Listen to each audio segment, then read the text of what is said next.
So if you are materialist, you are a worldly person, you are living in hate and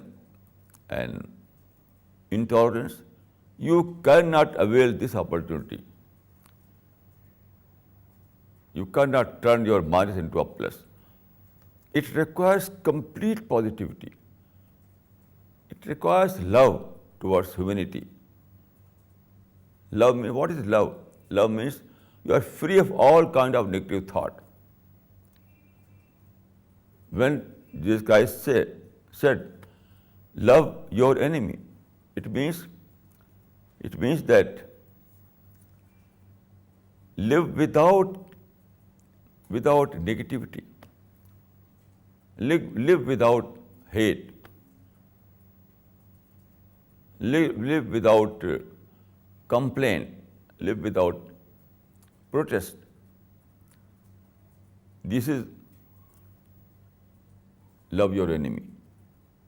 It is a culture of positivity. Prophet of Islam and Prophet Jesus both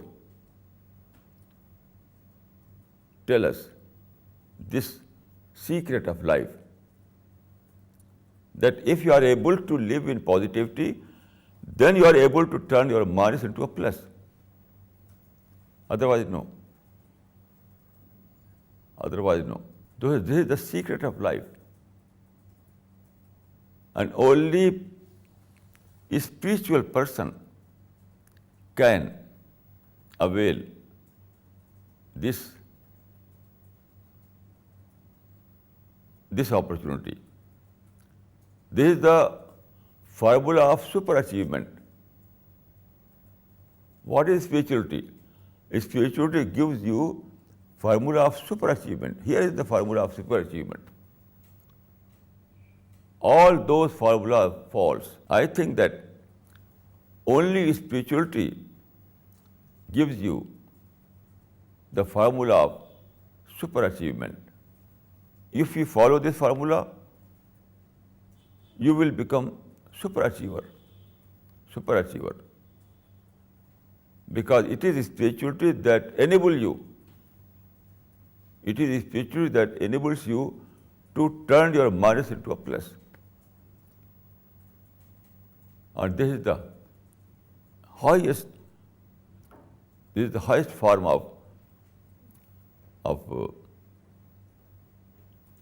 of humanity. So I would like to say that science has played a role of what I call corrective role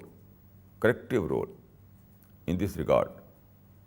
Previously, spirituality was obsessed with superstition. I can say that previously, spirituality was simply a branch of superstition. The only achievement was ecstasy, and ecstasy is nothing. Now science has enabled us to develop spirituality as a super discipline of life. That is the same level that says Adler, to turn your minus into a plus. So spirituality makes you Superman, and then you can achieve super success. أقول قولي هذا وأستغفر الله لي ولكم أجمعين.